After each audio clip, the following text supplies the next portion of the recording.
Ang sarap ng gising ko ngayon kasi, of course, today makakapagpahinga tayo.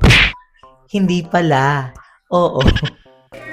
Uy, Sabado, manda iron, no? Opo, Sabado po ngayon and may makeup class po tayo. So, kailangan natin magtrabaho. Di ka hataan ni masilduhan ron. Okay, let's check. Mahaba-habang usapan ito, pero kailangan din natin kumain, be. At naabutan natin mga sumusunod na eksenang ito. Napaisip ako, ano kaya meron dito? As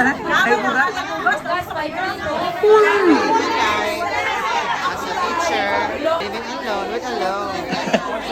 And so here we go. Saba, kaayo.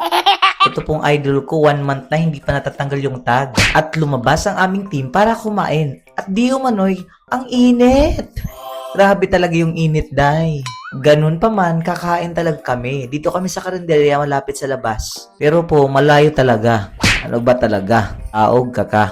Moving forward, after the exam, nagpe-prepare na yung ating mga estudyante para sa ating culminating activity, para sa kanilang performance task na gagawin. And of course, tayo po yung nag-organize and tayo rin po yung sound operator and masters of the ceremonies.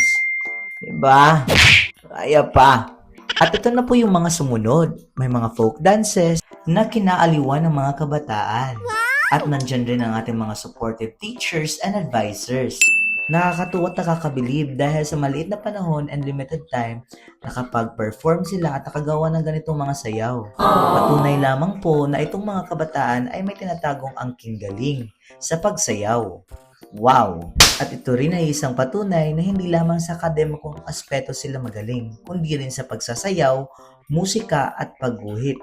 Talagang kinakailangan natin na suportahan ang mga kabataang ito dahil sa susunod, pwede nilang itong ibahagi dahil sa kanilang mga karanasan.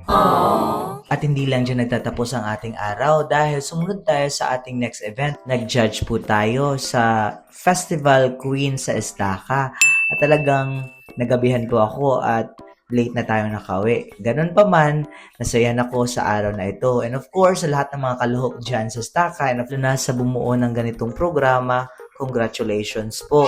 Ito po ay well-organized and well-deserved applause po. And let's call it a day. Amping ka. Bye!